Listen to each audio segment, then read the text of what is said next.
Have you ever been caught off guard by someone you most trusted? Imagine this. You've invested your time, effort, and passion into Let me tell you a story about a friend of mine named Mark. He was in a long-term relationship with a woman he thought was his soulmate. They planned vacations, dreamed of their future, and even talked about starting a family. One day he discovered she had been seeing someone else for months. His first instinct was to confront her, yell demands. But what if I told you that the most effective response in situations like this is silence?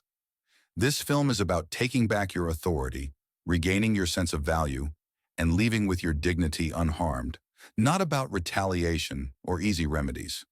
When betrayal occurs, it feels counterintuitive to keep quiet and demand explanations or even hurt them back. However, the secret is that your silence conveys something far more powerful. It says, I'm above this. I don't need your validation. When you argue or plead, you're giving them control.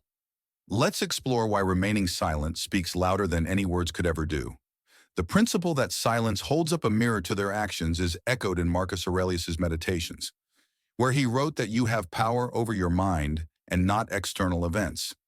Remember how Mark chose to remain silent instead of lash out at first when his ex tried to provoke him by sending him endless texts asking why he wasn't reacting? His silence drove her insane because it forced her to sit with her own guilt. Understanding this will give you power, because by being silent, you're stating that your tranquility isn't for sale. Point 2. When someone cheats or betrays you, guilt eats away at them, but guilt has a cunning way of trying to transfer blame. This is why they look for a reaction. Your ex wants to argue to defend their behavior and turn your suffering into a dispute. They are not seeking your forgiveness. Rather, they are seeking a means to feel better about themselves. Here is an example.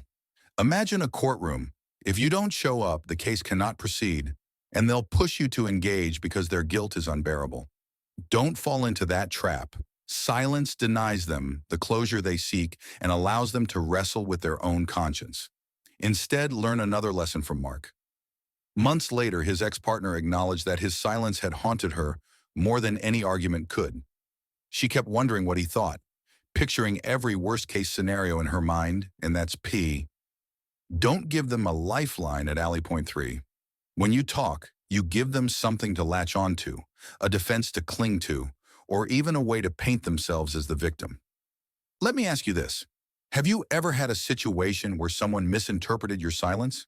Perhaps they believed you were passing judgment on them more harshly than you actually were. That's human nature when left to their own devices. Even if you're only thinking about yourself, a cheater will assume you're projecting your darkest worries. A behavioral psychology study found that ambiguity causes more anxiety than facing known consequences. Point 4 is the cleanest argument, because by remaining silent, you're forcing them to consider the repercussions of their behavior in their own minds, rather than simply walking away. Retaliation.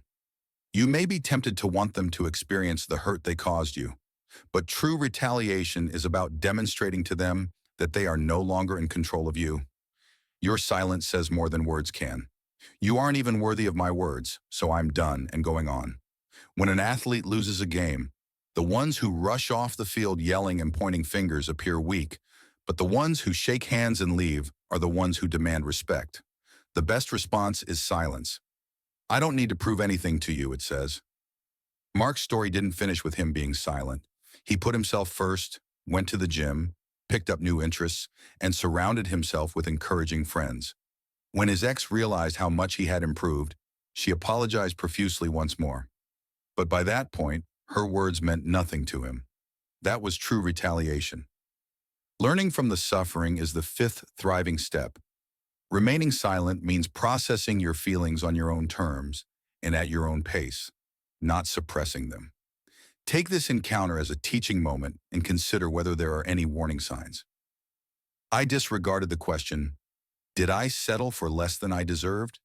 From Sonu Victorious Warriors, The Art of War. Win first, then go to battle in relationships.